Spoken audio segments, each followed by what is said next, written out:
You know, usually when we think about the rules that govern our lives, we picture something highly visible, like um, a speed limit sign on the highway or Yeah. a police officer standing on the corner. Right. It's binary, it's external, and it is entirely designed to be highly visible. Society wants you to know exactly where those boundaries are. Yeah, it's either broken or not broken.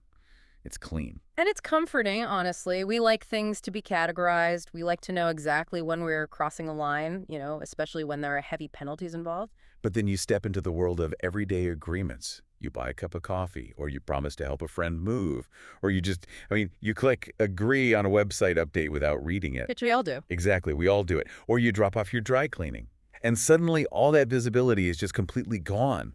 We are walking through this invisible web of legal tripwires every single day, and most of us have absolutely no idea they're even there.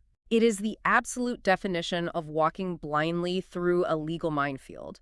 Hmm. Contract law isn't just for corporate lawyers sitting in glass boardrooms. It is literally the fundamental operating system of human interaction. Wow, the operating system. Yeah, I mean, every conversation, every purchase, every casual promise you make at a family dinner, it's all governed by a hidden architecture. And most people don't understand that architecture until they are suddenly tangled up in it. Right. Wondering why they're on the hook for something. Exactly. Wondering why they're legally bound to pay for something they don't even want anymore, or why they can't force someone to keep a promise that they really relied on. And that is exactly the mission of our deep dive today. Ah, Today, we are taking a massive body of contract law-like, the rules that usually take law students months of agonizing study to cram into their heads. oh, the agony is real, believe me. I bet. And we are going to extract the ultimate cheat codes for everyday life for you. We are going to build a comprehensive guide to how contracts are actually formed. Right from the ground up. Exactly. We're going to take what often feels like this dry, overwhelming set of ancient legal doctrines and rebuild them.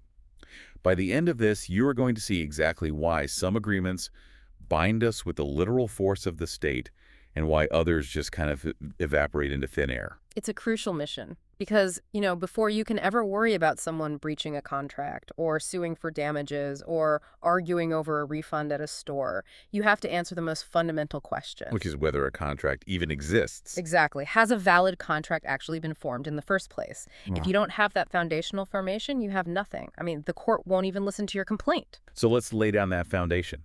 To visualize how a contract comes to life, we're going to use a classic framework from our sources today. It's the three-legged stool. A classic for a reason. Right.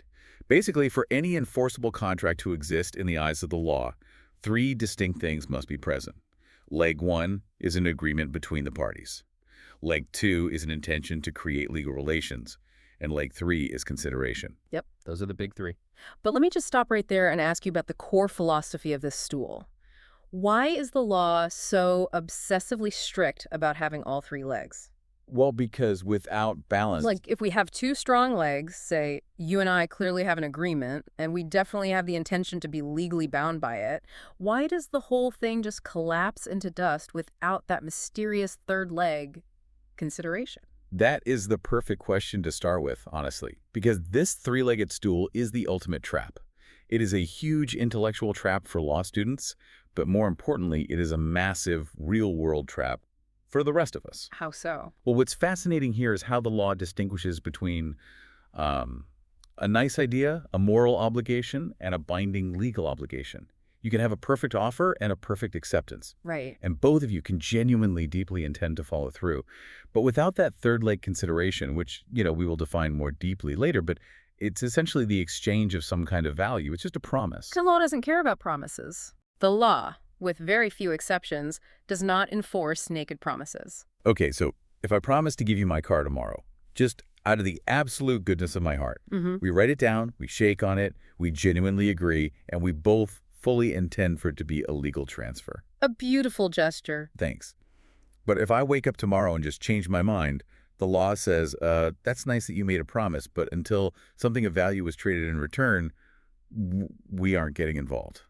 Precisely. The court will absolutely not force you to hand over those keys. The stool only had two legs, so it fell over. Wow. Yeah, the law views a one-sided promise as a gift, and it will not step in to force someone to complete a gift if they change their mind before it's actually handed over. That is wild. It is. So over the course of this deep dive, we're going to examine each of these three legs meticulously to understand how they hold our lives up. Plus, we'll look at the invisible wrappers, like the terms and formalities that surround this stool. Okay, so let's start building this thing. We need to inspect the first and most obvious leg, which is how two people actually come to an agreement in the first place. The dance of offer and acceptance? The dance.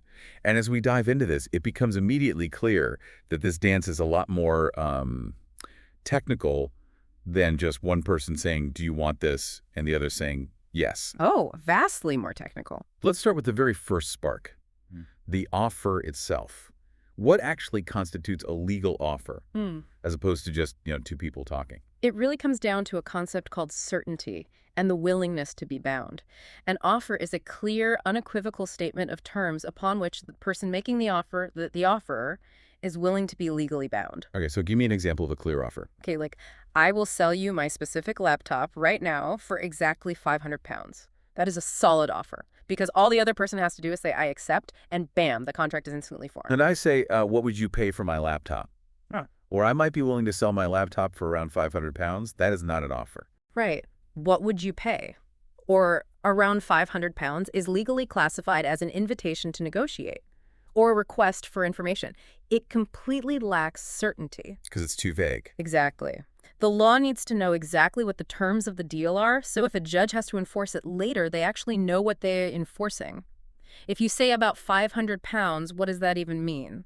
Is it 490 pounds? 499 down? A judge isn't going to guess. No, the court won't write the contract for you. An offer has to be a locked and loaded proposition, just waiting for the trigger of acceptance to be pulled. Which brings us to a concept that completely breaks my brain. The invitation to treat. Ah, yes, the classic. Because it turns out, not everything that looks exactly like a locked and loaded offer is actually an offer. Advertisements in a magazine, shop window displays with price tags on them, price lists sent in the mail. Yep. Even the actual physical goods sitting on a supermarket shelf. These are legally just invitations to treat. They are invitations for the customer to make the offer. It is probably one of the most surprising and counterintuitive concepts for people to grasp when they first encounter contract law. An invitation to treat is exactly what it sounds like. An invitation for you to come and negotiate, or an invitation for you to make an offer to them. Okay, I have to push back on this supermarket logic because it completely defies everyday common sense. Go for it. If I walk into a Tesco and I see a packet of biscuits on the shelf and there's a giant yellow sticker on it that says 2 pounds, how on earth is the store not legally offering it to me at that price? I hear you. They put the price right on it. They put it on the shelf specifically for me to take. I completely understand the frustration, but if we connect this to the bigger picture of how retail actually functions, the logic starts to make perfect sense. And you'll realize it actually protects you, the consumer. It protects me. How? Well, imagine if that packet of biscuits on the shelf was a legally binding offer. The supermarket made the offer by placing it there with a price tag. Under contract law, a contract is formed the exact microsecond an offer is accepted. Okay, Right. I'm tracking. So, if the shelf display is the offer, how do you accept it? By putting it into your shopping basket. Right. The moment you place those biscuits in your basket, you have accepted the offer. A binding legal contract has been formed right there in aisle 4. Wait, so if I walk to aisle 6, look at my budget, change my mind, and put the biscuits back on a completely different shelf, I'm technically breaking the law. You would be in breach of contract. You already accepted the offer. You'd be legally bound to buy them. And the supermarket could technically sue you for the 2 pounds if you tried to leave without paying for the item you agreed to buy. That would be a nightmare. Total nightmare. Furthermore, imagine the supermarket's perspective. What if they accidentally price a 500-pound television at 5 pounds? Oh, like a typo on the tag. Exactly. If the shelf is an offer, the first customer to say, I accept, by grabbing it, binds the store to a massive loss. Or what if 2 people grabbed the last television at the exact same time? Who accepted the offer first? It would be absolute chaos. It would be retail Thunderdome? Okay, that is a phenomenal way to look at it. The law actually protects me from being forced to buy everything I touch in a store, and it protects the store from typographical errors. Exactly. So if the shelf isn't the offer, when does the offer actually happen? The legal reality is that the chef display is merely the supermarket saying, we invite you to offer to buy these biscuits. Oh, I see. When you take the biscuits in your basket, walk up to the checkout and place them on the conveyor belt, you are the one making the offer to the supermarket. You are silently saying, I offer to buy these biscuits for the £2 listed on the tag. And the supermarket accepts it. Right. By scanning the item and taking your money, the cashier makes the decision on behalf of the supermarket to accept your offer. Which means if I go to the register and the scanner rings up £3 instead of £2, they are rejecting my offer of £2 and making a counteroffer of £3, and I have the full right to just walk away. Precisely. You haven't formed a contract until the money changes hands at the till. Now, there is one massive, famous exception to this rule about advertisements not being offers. Reward advertisements. Oh, yeah. Like, if I lose my dog and I put up a poster on a telephone pole that says, £500 reward for the return of my lost dog, that is not an invitation to treat. That is a highly binding offer. This raises a critical distinction in contract law between bilateral and unilateral contracts. Let's break those down. Sure. Most everyday contracts are bilateral, meaning they are a promise exchanged for a promise. I promise to give you my laptop, and in return, you promise to give me £500. Both sides make a promise, and the contract is formed the moment the promises are exchanged, even before any money or laptops change hands. But a reward poster is different. Extremely different. A reward poster is a unilateral contract. It is a promise made in exchange for an act, not another promise. An act, right. Think about it. The person who lost their dog doesn't want someone to call them up and say, I promise I will look for your dog. No, they just want the dog back. Right. They don't want a promise. They only want the actual physical return of the dog. So the offer is just floating out there in the world, and you can only accept it by doing the deed. Correct. No contract exists until someone actually completes the requested act. There's a really famous 19th century case involving a company that made a flu remedy called the carbolic smoke ball. Oh, I read about this in the source material. It's a classic. They took out an ad saying they would pay £100 to anyone who used their smoke ball correctly and still caught the flu. And to show they were serious, they even deposited £1,000 in a bank. Huge mistake on their part. Massive. A woman named Mrs. Carlisle used the smoke ball, caught the flu anyway, and asked for her £100. The company tried to argue it was just an advertisement, a mere invitation to treat, or just, marketing puff. But the court saw it differently, right? The court said no. By depositing the money, you showed a clear intention to be bound. You made a unilateral offer to the entire world. Wow. To the whole world. Yep. Mrs. Carlisle didn't need to call the company to accept the offer. She accepted it by performing the conditions in the ad, using the smoke ball, and getting sick. She won her money. So, reward posters or clearly defined public challenges stand as valid offers open to anyone who performs the act. Okay, so we know what an offer is and what it isn't. But what if we want to kill the offer? Say I make an offer, but I realize it's a terrible deal or my circumstances suddenly change. How do I destroy an offer before it becomes a fully fledged contract? The general rule is that an offer can be revoked or withdrawn at any time before it is accepted. Okay, so the offerer is the master of their offer. Exactly. Up until the exact microsecond the other person accepts, you can pull the plug. And this revocation can happen directly, like me calling you and saying, hey, I changed my mind, the laptop is no longer for sale. Yeah. But it can also happen indirectly, which seems like a recipe for a lot of arguments. The indirect revocation is a fascinating piece of legal mechanics. Imagine someone offers to sell you a plot of land, and they say they'll keep the offer open until Friday. Okay, tracking. On Thursday, before you have a chance to reply and accept, a highly reliable mutual acquaintance tells you, hey, I just saw them sell that plot of land to a developer yesterday. Oh, wow. Because you received that reliable information from a trustworthy source, the original offer to you has effectively been revoked in the eyes of the law. Even though the seller didn't tell me themselves. Exactly. You cannot then call the seller on Friday morning and say, I accept your offer, knowing full well the land is already gone, and then try to sue them for breach of contract when they can't deliver it. Because I already knew. Right. The law requires a genuine meeting of the minds. Once you have reliable knowledge that the seller's mind is no longer in the deal, the offer is dead. But there have to be exceptions to withdrawing an offer. You can't always just yank it away. For instance, what if I paid you to keep the offer open? That is called an option contract. If I offer to sell you my house for £300,000 and you give me £1,000 specifically to keep that offer open and exclusive to you for 30 days, I cannot revoke the offer during those 30 days. Because we made a mini contract. Exactly. The £1,000 was the consideration, the third leg of the stool that made my promise to keep the offer open a binding mini contract of its own. And what about our lost dog example? Hmm. The unilateral contract. If someone starts looking at the dog, can I just rip the posters down? This is where the law applies a strong dose of fairness. Generally, once a person begins the actual performance of a unilateral contract, the offer becomes irrevocable. Give me visual for that. Okay, imagine you see my lost dog poster. You find my heavy, muddy dog in a dish 3 miles away. You spend 2 hours dragging this dog back to my house. You are walking up my driveway, about to ring the doorbell, and I look out the window, see you, and yell, "I revoke my offer." That would be incredibly unjust. Yeah. I did all the work based on your promise. Right, it would act in extreme bad faith. So the law says that once performance of the requested act has significantly begun, the offerer is blocked from revoking the offer to give the offeree a fair chance to finish the act and claim the reward. Okay, so that's how the person who made the offer takes it back.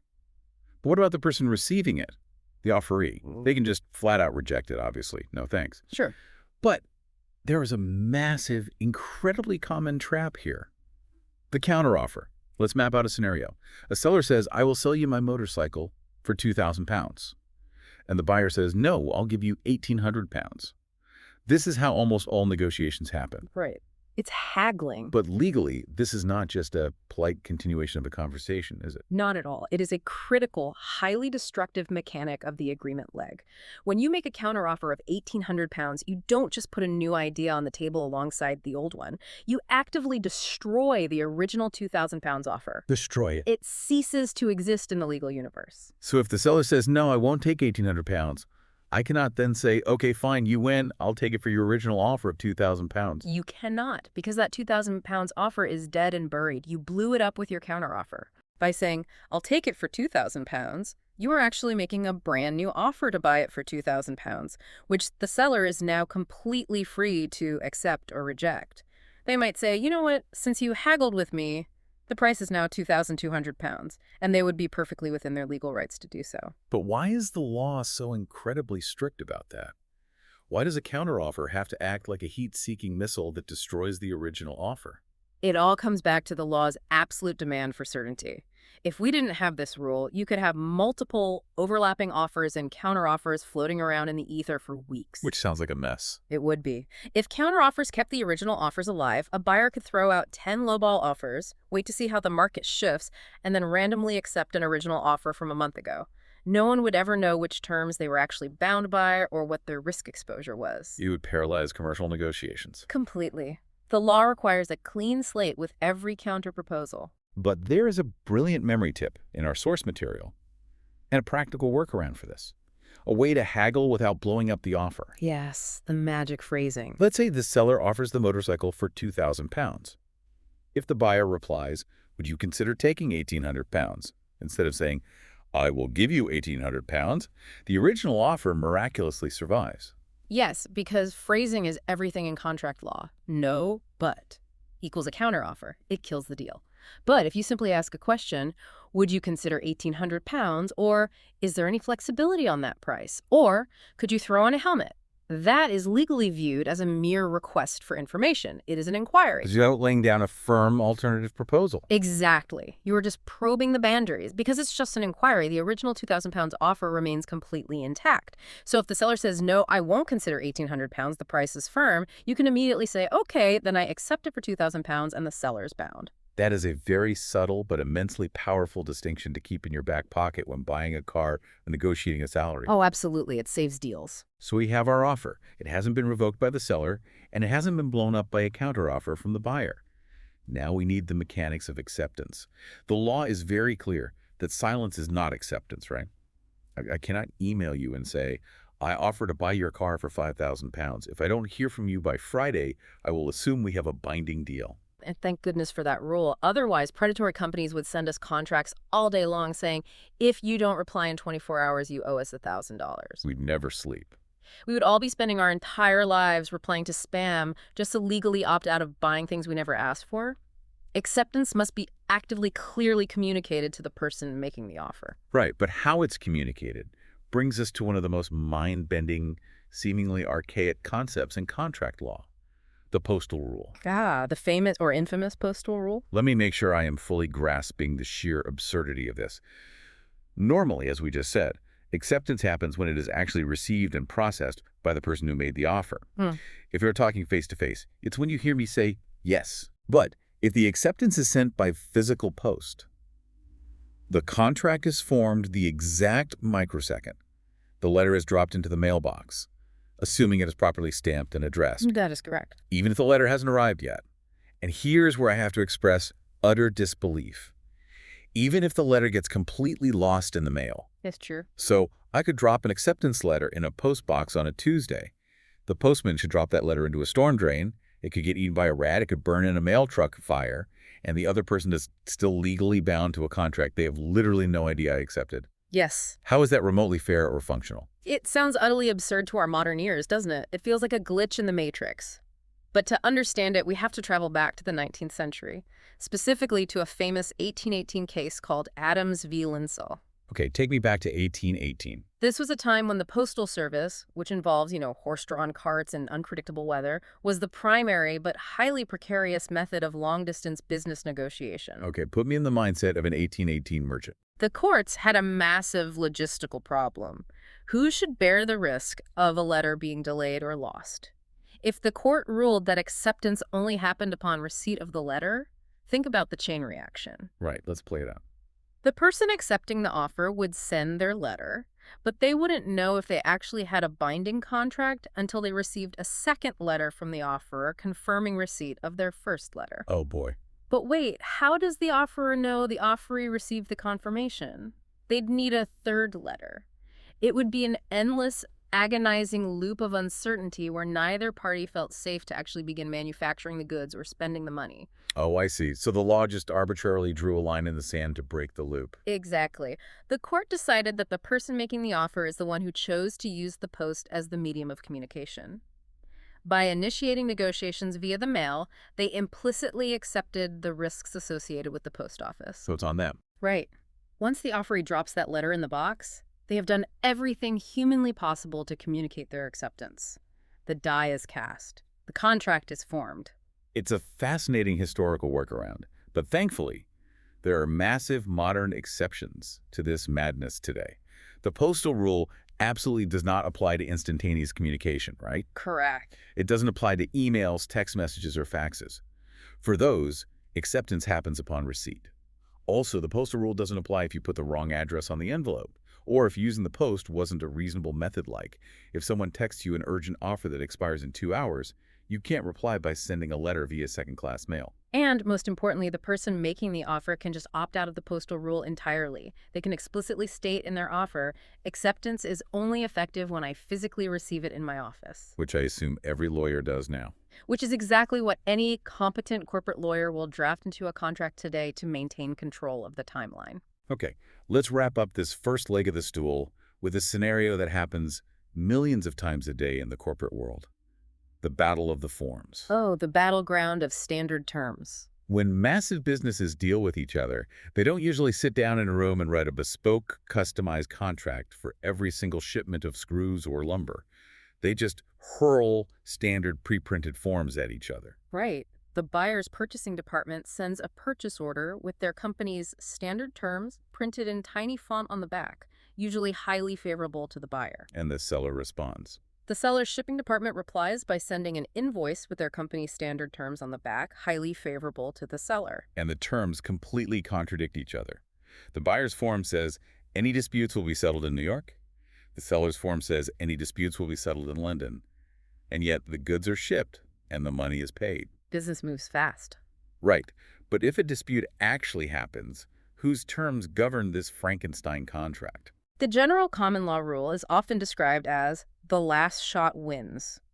The battle of the forms is essentially a game of sequential counteroffers. Counteroffers again. Exactly. When the seller sends their invoice with their terms, that is viewed legally as a counteroffer to the buyer's purchase order.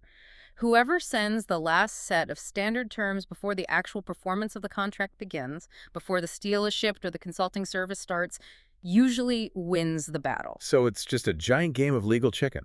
Whoever fires the last email before the truck leaves the warehouse wins.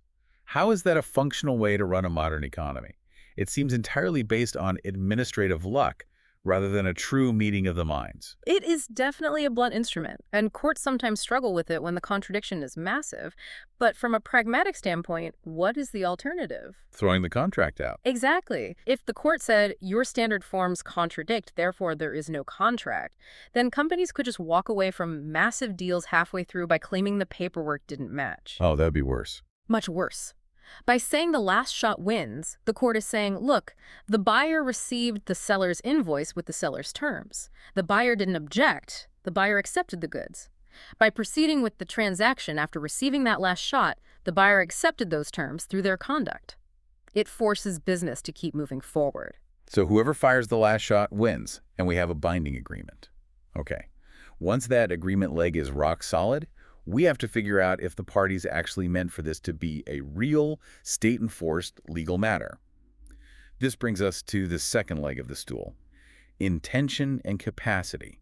Who is actually playing for keeps? This is where context is everything. The law is smart enough to recognize that human beings make thousands of promises that are never, ever meant to end up in a courtroom. Like dinner plans. Exactly. If you and I agree to meet for dinner on Tuesday at 7 p.m. and I completely forget and stand you up, you might be furious with me. You might end our friendship.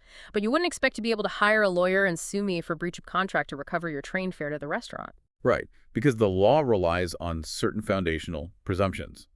For domestic and social agreements, like friends getting dinner, parents promising children an allowance, or agreements between spouses, the presumption is that there is no intention to create legal relations. The law assumes you want to keep the state out of your living room. But for commercial agreements, the presumption is the exact opposite. Businesses are presumed to intend legal consequences with every deal they make. Unless they use very specific, magic legal words to rebut that presumption. Like what? If two businesses are negotiating, they will often head their documents with "subject to contract." That phrase means we're agreeing on the broad strokes, but neither of us is legally bound until we sign a final, formal document. Or they might use a phrase like binding in honor only, which is basically a gentleman's agreement. But I want to explore what happens when these two worlds violently collide. Oh, the messy part. Yeah. What if my family members and I are running a commercial business together? Say my sister and I decide to open a bakery. We are family, but we are also partners.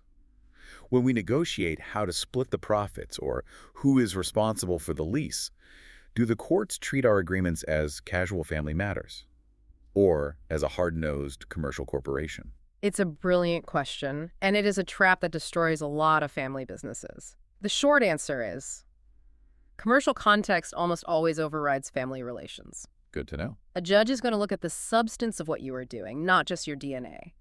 If you and your sister are negotiating a commercial lease for the bakery storefront or drafting a partnership agreement on profit splits, the court will look at the commercial reality of the situation. So I can't just back out of a supply contract with my brother and say, hey, we're family. It wasn't a real contract. Exactly. Just because you share parents does not mean your business dealings are legally shielded as mere domestic arrangements. When money, livelihoods, and commercial operations are on the line, the presumption flips back to being legally binding because the context is commercial. You must treat family business with the exact same legal rigor you would a stranger. Now, there's one more critical piece to this second leg, and that is capacity. Even if there is a clear intention to be bound, does the person actually have the legal power, the mental sovereignty to bind themselves? The law recognizes that certain groups of people need protection from entering into contracts they don't fully understand. Primarily, this means minors, anyone under the age of 18, and individuals who lack mental capacity due to illness, disability, or even severe intoxication. So they can back out. In many cases, these individuals can't avoid contracts. For example, if a 16-year-old signs a contract to buy a luxury sports car on a payment plan, they can generally walk away from that contract. They can enforce the contract against the adult car dealer, but the adult cannot enforce it against the minor. But there is a very necessary, very pragmatic exception here, which is contracts for necessities, goods or services that are essential to living. This is a vital protection mechanism within the law. Think about it. If a minor or someone with a severe mental disability couldn't be bound by any contract whatsoever, they would be functionally exiled from society. No one would do business with them? Exactly. No one would ever rent them an apartment or sell them groceries or give them a job for fear that the contract could be voided the next day. So they would be protected from bad deals, but they would starve to death. Exactly. So the law carves out an exception. For absolute necessities, basic food, shelter, clothing, and beneficial employment contracts that help a minor earn a living, the contract is binding. So if a grocery store sells food to someone, Right. If a grocery store sells a basic loaf of bread to someone who lacks mental capacity, and the store knows they lack capacity, that contract for a necessity remains binding. The person is legally obligated to pay a reasonable price for the bread so that vendors will continue to supply them with the things they need to survive. It's a delicate balance between protecting vulnerable people from financial exploitation while not isolating them from the basic mechanics of human society. that makes perfect sense. Okay, let's take stock. We have our agreement, an offer, and an acceptance. The parties are legally capable, and they intend for the state to enforce the deal. We have two solid, thick legs of the stool. Looking good so far. But as we established at the very beginning of the deep dive, the stool is still teetering. If you try to sit on a two-legged stool, you will crack your head on the floor. You will. To make it stand, money, goods, or promises must change hands. This brings us to the third, most philosophically complex leg, consideration. The price of the promise. What exactly is consideration? In its purest, simplest form, consideration is something of value exchanged between the parties. It is the price you pay to buy the other person's promise. And it is crucial to understand that it doesn't just have to be cash. Right. It can be providing a service, giving a return promise, handing over physical goods, or even forbearance. Forbearance, meaning agreeing not to do something. Yes. If you legally have the right to sue me and I say, I will pay you £10,000 if you promise not to sue me, your promise to give up your legal right to sue is highly valuable consideration. Now, contract law makes a distinction between executory and executed consideration, which honestly sounds like medieval forms of punishment, but it just means future versus past, right? Exactly. Executory consideration is simply a promise to do something in the future. I promise to pay you £500 next week if you promise to paint my fence on Friday. Future promises. Right. The consideration is executory. It hasn't happened yet, but the exchange of promises is enough to form the contract today. Executed consideration is when the act is already done at the time the contract is formed. Like the dog. A classic unilateral contract. I have just found and returned your lost dog. Now give me the £500. The act is executed. Both are perfectly valid. But here is where my mind gets a little blown by the philosophy of the law. Does the consideration have to be a fair trade? Does it have to represent the actual market value of what is being exchanged? Oh, this is the best part. The classic example is selling a brand new Ferrari for £1. The law says courts don't care if it's a fair bargain. Consideration just needs to have some value. Let me test this with an extreme analogy. Get me. Let's say I own a sprawling multi-million-dollar mansion, and I am of sound mind. No one is threatening me. I sign a contract with you, agreeing to trade my mansion for a single bent metal paperclip. As long as I genuinely hand over the paperclip, the court doesn't care that I got a mansion in return. It's a valid, unbreakable contract. It is a valid, enforceable contract, assuming, as you said, there was absolutely no fraud, duress, misrepresentation, or undue influence involved.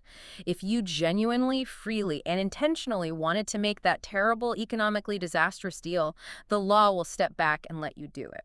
But why?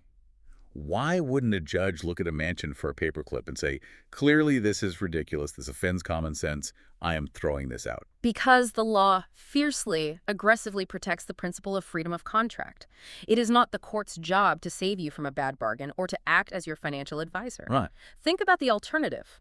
If judges were required to evaluate whether every single contract in society was fair before enforcing it, the entire commercial system would grind to a halt. What is fair? Fair to whom? Market values fluctuate wildly. And value is entirely subjective. Exactly, the subjective theory of value. Maybe that single bent paperclip belonged to your great-grandfather and has immense, irreplaceable sentimental value to you. Maybe you are eccentric.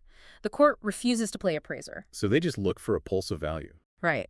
The court's only requirement is that consideration is sufficient, meaning it has some identifiable value in the eyes of the law, however small it might be. It does not have to be adequate to the actual economic market value of the thing being exchanged. This is where the famous concept of peppercorn rent That's comes it. from. Yeah. You can literally rent a piece of land for 1 peppercorn a year just to satisfy the mechanical requirement of consideration so the contract is legally binding. The law just needs a token to prove it's a bargain and not a gift. Precisely. There is a famous case involving Nestlé in the 1950s. They offered a popular record for 1 shilling and 6 pence plus 3 empty chocolate bar wrappers. Wrappers, like trash. Literally garbage. The court ruled that the empty, worthless chocolate wrappers were part of the consideration. They had value because Nestle wanted them as part of their marketing scheme. So as long as there is some spark of value, the third leg of the stool is solid. Okay, so as long as there is some value, we are good. But when does this leg snap? When does consideration legally fail? Let's look at a concept called existing duties. The rule is that doing what you're already legally required to do is not fresh consideration. This is a classic trap in the construction industry, and it's designed to prevent extortion. Okay, lay it out. Let's walk through a scenario. You hire a contractor to build a garage in your backyard for £10,000 to be completed by August 1st. Halfway through July, the contractor stops working. Oh, no. They come to you and say, material costs went up, my workers are demanding more money, I am not finishing this garage unless you pay me an extra £2,000. You are desperate. You have cars arriving, you need it finished. So you grit your teeth and agree. Okay, I agree. When the garage is finally done on August 1st, do you legally owe them the extra £2,000? Well, according to the rule of existing duties, no. Because they were already contractually obligated to finish that specific garage by that specific date for £10,000. They didn't give me any new consideration, no new value for my promise to pay the extra $2,000. Exactly. They just did what they were already legally bound to do under the original contract. Therefore, your desperate promise to pay the extra £2,000 is a naked promise. It lacks consideration, and it is generally unenforceable in a court of law. Wow, so I don't have to pay it. You can pay the £10,000 and walk away. The law created this rule to stop contractors from holding clients hostage halfway through a project. But there is a loophole here, a way the contractor could actually get the £2,000 legally. Yes, they have to do something extra. They have to provide fresh consideration. If the contractor said, I need an extra £2,000, but in return, I will work overtime and finish the garage a week earlier than planned. Ah, finishing early. Right. That earlier completion date, that extra effort, is fresh consideration. The moment you agree to that, the new agreement for £12,000 becomes totally binding. Okay, that's existing duties. What about the concept of past consideration? This one feels very counterintuitive on a human level. It causes a lot of bad blood between friends. I bet. Let's use a moving house example. Say you help me move house on a Saturday.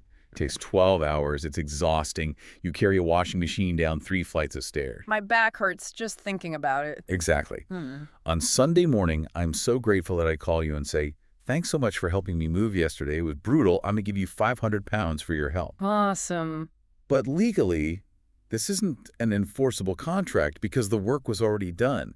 The consideration is in the past. It feels incredibly ungrateful legally, doesn't it? But the logic of contract law is perfectly sound here. Consideration must be given in exchange for the promise. It has to be a reciprocal bargain. So, because the work was done before the promise. In your scenario, your friend didn't help you move in exchange for the £500 because you didn't even mention the £500 until the next day. The act of moving was already complete. It was, at the time it was performed, effectively a gift of labor, a massive favor between friends. And the law doesn't care about favors. The law says you cannot retrospectively attach a price tag to a completed favor to suddenly manufacture a binding legal contract. But there's an exception here, too. What if we had discussed it beforehand but just hadn't nailed down the details? What if on Friday I called you and said, hey, if you help me move this weekend, I will definitely pay you for your time. We can just figure out the exact amount later. That triggers a famous exception in the law originating from a 17th century case called Lampley v. Brathwaite. If the act was done at the specific request of the promiser, and it was mutually understood by both parties from the very beginning that payment or reward would be made, then a later promise fixing the exact amount is legally enforceable. So the timeline shifts. Exactly. The consideration isn't truly past because the expectation of commercial reward was present in the air from the very beginning. The Sunday conversation just finalized the details of a commercial bargain that began on Friday. Okay, so those are the rigid, often brutal rules of consideration. But what happens when these rigid rules create a genuinely terrible, unjust outcome? What happens when the strict application of the common law creates a disaster? Then we pull the emergency brake. Yes. This brings us to one of the most important safety valves in the legal system, promissory estoppel. This is a way a promise can be enforced by a court even without consideration. Promissory estoppel is one of the most elegant and deeply human concepts in the legal system. To understand it, you have to know that historically, alongside the strict common law courts, England developed courts of equity. Equity was designed to step in and provide fairness when the strict mechanical common law rules were too harsh. Promissory estoppel is an equitable doctrine. So it's essentially the law's emergency brake. When the rigid mechanics of the contract fail, equity pulls a brake to stop a massive injustice. That is a perfect way to describe it. The requirements to pull that brake are very specific. First, there must be a pre-existing legal relationship. Second, someone makes a clear, unambiguous promise not to enforce their strict legal rights. Okay. Third, the other person relies on that promise and changes their position, usually to their detriment. And fourth, it would be fundamentally inequitable or unfair to allow the promisor to go back on their word. Let's walk through a highly relevant modern example of this, the COVID-19 lockdowns. Let's say a commercial tenant is renting a storefront for £5,000 a month. The pandemic hits, the store is forced to close. Right, happening everywhere. The landlord knows the tenant has zero income, so the landlord sends an email saying, "Don't worry, just pay £2,500 a month until the lockdowns are lifted." The tenant relies on this promise. They use their remaining £2,500 to pay their laid-off staff a severance or to buy groceries for their own family. They change their position based on the promise. Exactly. A year later, lockdowns end, and the landlord suddenly says, "Okay, we are back to normal. By the way, under the strict rules of contract law, you didn't give me any fresh consideration for my promise to reduce your rent. You were just paying a portion of what you already owed under your existing duty." The existing duty rule strikes again. Right. Therefore, my promise to accept half rent wasn't a binding contract, and you owe me £30,000 in arrears for the past year. And here's the terrifying part. Under strict common law, the rigid three-legged stool, the landlord would absolutely win that case.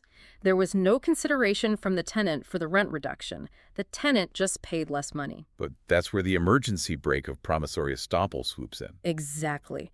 The court of equity will step in and say to the landlord, "Hold on. You made a clear promise to accept less rent. You intended for the tenant to rely on it, and they did rely on it by spending their limited funds elsewhere to survive. It would be highly inequitable to let you withdraw that promise now and demand a massive lump sum that would bankrupt them." So the landlord is stopped. The landlord is stopped, which is just old legal jargon for prevented or stopped from going back on their word, even though the contract stool is missing its third leg. It is a vital mechanism for human decency within a system of rigid rules. That is incredible. The law actually has a built-in algorithm for fairness. Okay, so we've built the stool. We have agreement, intention, and consideration. Or, if consideration fails, we have our estoppel emergency brake. A solid foundation. But we aren't done. Now we need to look at the invisible cloaks this stool wears. What form does this contract actually have to take, and who else can enforce it? Let's talk about formalities. Writing and deeds. We've said earlier that verbal contracts are perfectly fine for a coffee, but do major contracts actually have to be in writing? The vast majority of contracts in our lives do not need to be written down. But there are monumental, high-stakes exceptions where the law demands a physical paper trail to prevent fraud and ensure absolute certainty. The big three are contracts for the sale or transfer of land, guarantees, like if you co-sign a loan and promise to pay someone else's debt if they default, and regulated consumer credit agreements. If these aren't in writing and signed, they simply don't exist legally. You cannot verbally sell a house. But then the law introduces a concept that is even heavier, even more formal than a written contract: a deed. What exactly is a deed, and why is it so powerful? A deed is the ultimate formal instrument in English law. It goes all the way back to medieval times when people couldn't read or write, so they would press a signet ring into hot wax a seal to prove they agreed to a document. So no more wax today, I assume. Today, we don't use wax, but for a document to be a deed, it still has to jump through very specific, highly formalized hoops. It must explicitly state on its face that it is a deed. It must be signed by the parties. Crucially, that signature must be witnessed by an independent third party who also signs it. A witness. And it must be delivered, which today basically means showing a clear, irrevocable intention to be bound by it. So why go through all that hassle of finding a witness and using specific magic words? Why not just use a regular, signed, written contract? Because a deed is the ultimate cheat code to bypass the three-legged stool. Remember how we said a promise to give a gift isn't enforceable because there's no consideration? Yes, the missing third leg. Yeah. The 1-pound Ferrari problem. Well, if you put that promise to give a gift into a formalized deed, it magically becomes legally enforceable. A deed completely bypasses the need for consideration. Seriously. It just overwrites the rule. Yep. The law views the extreme formality of the deed, the act of bringing in a witness, the solemn explicit wording, as a sufficient substitute for the exchange of value. The gravity of the ritual replaces the need for consideration. That is a massive superpower. So if I want to promise $1 million to a charity, and I want them to know they can legally rely on it, I put it in a deed. And there's another massive benefit to deeds regarding time limits, right? Implementation periods? Right. If someone breaches an ordinary standard contract, you generally have 6 years to sue them before the statute of limitations runs out. But if the agreement was executed as a deed, You have an incredible 12 years, double the limitation period. This is why major high-stakes transactions, especially involving the transfer of land, commercial leases, or massive corporate loans, are almost exclusively executed as deeds. they want that extra buffer. Exactly. The banks and the corporations want that extra 6 years of legal security just in case something goes wrong down the line. Okay, so that's how the contract is formed, how it's packaged, and how it survives without consideration. Yeah. Now, who actually gets to wield it? Privity of contract. The core rule here seems incredibly obvious. Only the actual parties to the contract can enforce it or be sued under it. Right. If you and I have a contract, my neighbor across the street can't sue you if you break it. That is the doctrine of privity. For centuries, it was an absolute impenetrable brick wall in the law. A contract was a private ring, and only those inside the ring could fight. But as society grew more complex, it created massive logistical problems. What kind of problems? What if you and I make a contract where I pay you £500, and in exchange, you promise to completely rebuild my elderly mother's falling down garden wall? I am paying specifically for her to receive a benefit. If you take my money and never build the wall, under the strict 19th century doctrine of privity, my mother cannot sue you. Because she isn't inside the ring. She didn't provide any consideration, and she didn't make the agreement with you. Only I can sue you. Exactly, which is incredibly inefficient. Maybe I'm out of the country, or maybe I pass away. The person who is supposed to get the benefit is left totally helpless. But the law finally caught up with reality on this one. There is a modern fix for this. The Contracts, Rights of Third Parties Act, 1999. This act blasted a hole in the privity wall. A huge hole. It says a third party, like the mother in your example, can directly enforce a contract if the contract expressly says she can, or if the contract clearly intended to confer a benefit directly on her. It modernized the law to reflect commercial and social reality. It allows complex supply chains and insurance contracts to function smoothly. Though it is worth noting a very specific, deliberate exclusion in the legislation. Which is? Employment contracts are generally excluded from this third-party right. The government didn't want a situation where an employee's spouse could sue the employer over the terms of the employment contract, or a customer could sue an employee directly based on their employment contract. The employment relationship remains strictly between employer and employee. Okay, so we know how to form the contract, we know who can enforce it. But how do we know what they're actually enforcing? What exactly did they agree to? This brings us to the actual terms of the deal. And the law makes a massive distinction first between representations and terms. This is a vital distinction in everyday life, especially when buying a car or a house. When you're negotiating, you say a lot of things to persuade the other person to buy. This is a great car, it runs like a dream, it belonged to a careful owner, I've never had a single problem with it. Right. Sales talk. Exactly. These statements are representations. They're statements of fact intended to induce you to sign the contract, but they don't necessarily become legally binding promises guaranteed within the contract itself. Whereas a term is an actual binding, structural part of the deal. Yeah. The car will be delivered on Tuesday, painted red. That's a term. But even among terms, there is a hierarchy of importance. We have conditions, warranties, and innominate terms. This sounds incredibly technical, but it dictates exactly what you can do when someone screws up. Let's break it down. It's essentially a triage system for broken promises. A condition is a fundamental bedrock term. It goes to the very root of the contract's purpose. If you breach a condition, the innocent party has the right to immediately terminate the entire contract, walk away from their own obligations, and sue for damages. The contract is dead. And a warranty. A warranty is a minor peripheral term. It is not central to the main purpose of the contract. If you breach a warranty, the innocent party can sue you for financial damages to make up for the specific breach. But they cannot terminate the contract. They still have to fulfill their side of the bargain. Okay, so a condition is a massive deal breaker.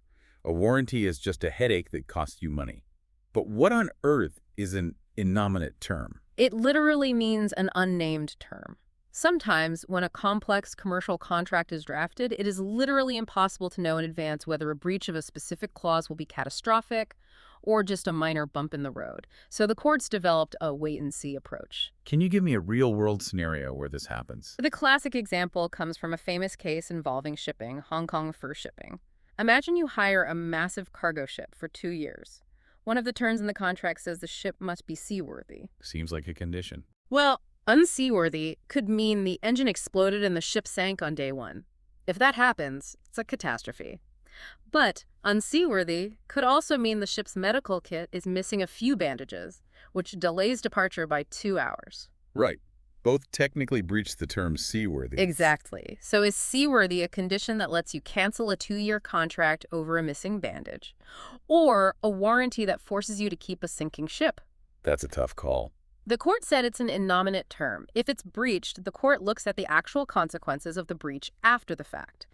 If the breach deprived the innocent party of substantially the whole benefit of the contract, like an exploded engine, it's treated retroactively like a condition, and you can terminate. And if it's the bandages? If it was just a minor inconvenience, like the bandages, it's treated like a warranty, and you only get damages for a 2-hour delay. I really like that. Yeah. It introduces flexibility and common sense into rigid corporate contracts. It prevents companies from using a tiny technicality to wriggle out of a massive deal they just don't want to do anymore. But here is the part of contract law that absolutely astounded me. Everything we've discussed so far involves terms the parties actively discussed, negotiated, or wrote down. Express terms. Yes. But the law has this massive hidden mechanism called implied terms. We are talking about massive pieces of legislation, the Sale of Goods Act 1979, the Supply of Goods and Services Act 1982, and especially the Consumer Rights Act 2015. These acts represent the invisible architecture we talked about in the very first minute of this deep dive. This is where the law steps in and writes the contract for you. I want to spend some time here because this is so incredibly relevant to everyone listening. Let me get this straight. Every single time I walk into a cafe and buy a cappuccino, or I buy a laptop from a big electronics store, or I hire a plumber to fix a leak, even if we just exchange 2 words and I tap my credit card, the law is silently autofilling my contract with dozens of protective terms. Yes. The law forcefully implies these terms into your agreement automatically, without you ever having to ask, and in most consumer cases, the business cannot legally contract out of them. And what are these auto-filled terms? They say that the goods must exactly match their description, that they must be of satisfactory quality, that they must be fit for their specific purpose, and that any service must be done with reasonable care and skill. Exactly all of that. Think about the reality of modern life. When you buy that cappuccino, you don't draft a 50-page legal document stipulating that the coffee must not be toxic, that the paper cup must be capable of holding boiling liquid without disintegrating, and that the brown liquid inside must actually be coffee and not hot mud. Right, who has the time? No one. The Consumer Rights Act steps in and implies those terms into your transaction automatically. It says the coffee must be of satisfactory quality. Why did the government feel the need to do this? Why not just let buyers negotiate? Because of a massive imbalance of power. The original rule of contract law was caveat emptor, let the buyer beware. It was on you to inspect the horse before you bought it. But in a modern economy, you cannot inspect the microchips inside a sealed smartphone box. I wouldn't even know what I was looking at. Exactly. You don't have the time, the technical leverage, or the legal knowledge to negotiate express terms with a multinational tech conglomerate for every single transaction you make. It's an invisible shield of baseline quality. It protects the everyday consumer. And realistically, it stops society from breaking down into constant, endless litigation over basic human expectations. If my new laptop catches fire, I don't have to prove the store specifically promised it wouldn't catch fire. The law already wrote that promise into the deal for me. It is the absolute triumph of modern commercial law. It takes the rigid, historic 19th century rules of the three-legged stool and it wraps them in a highly pragmatic, protective layer designed specifically for a fast-paced, mass-market consumer society. It makes the invisible rules work for us instead of against us. Okay, we have covered an immense amount of ground today. We have traversed centuries of legal history. Let's synthesize all these core takeaways so they stick. Let's bring it all together. First, the absolute foundation. A valid contract isn't just an agreement. It requires the three-legged stool: agreement, intention, and consideration. If you miss one, the state won't help you enforce it. We learned how to navigate the traps of the first leg. Goods sitting on a supermarket shelf are not offers. They are invitations to treat. And if someone makes you an offer and you reply with a, "No, but I'll give you this much," you've made a counteroffer, which completely vaporizes the original deal. The ultimate trap. Always ask, would you consider, to keep the original offer alive. Precisely. We looked at the sheer historical madness of the postal rule, where dropping a letter in a mailbox legally binds you to a contract, even if that letter burns in a fire, though you should always opt out of it in writing. We saw that the context of intention matters. Domestic agreements are presumed casual, but the moment you enter the commercial arena, even with family, you are playing for keeps. And we unpacked that crucial third leg, consideration. The price of the promise. It doesn't have to be a fair trade. You can trade a mansion for a paperclip as long as it's a real intended bargain. We explored the safety nets, how past consideration usually doesn't count, but how promissory estoppel can pull the emergency brake of fairness when strict rules would cause an unjust disaster. And finally, we explored the invisible wrappers, the incredible power of a formal deed to bypass consideration and give you 12 years of legal protection, and the silent, invisible safety net of implied terms that guarantees the coffee you buy won't melt your cup. It's all connected. Exactly. Why does all this matter to you, the listener? Because whether you are running a business, signing a lease, or literally just walking into a grocery store, you now know the hidden mechanics behind every single purchase, agreement, and promise you make. You can see the matrix. You know when you are legally bound and when you have the power to walk away. You are no longer walking blindly through the minefield. You understand the architecture that holds society together. But I want to turn it over to you for one final thought. We've talked about how these rules developed over hundreds of years of human history. But where is this going? What happens when these ancient rules collide with the future? It is the most profound question facing contract law today. Throughout this deep dive, we talked a lot about intention. An intention to create legal relations. We said the law requires a meeting of the minds. It is a fundamentally human concept. Right, minds meeting. It requires conscious human will to be bound by the state.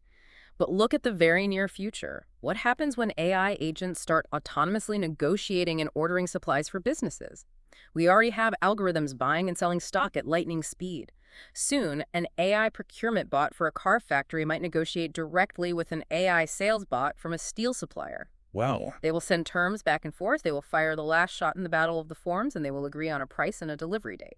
No human will ever know the details until the truck of steel arrives at the loading dock. So here's the question you need to mull over. Can an algorithm intend to create legal relations? That's a great question. There is no human mind meeting another human mind. Can a piece of software possess legal intention? Or will the entire foundation of contract law, the three-legged stool we've relied on for centuries, have to be completely rewritten? We have spent centuries defining how human minds agree.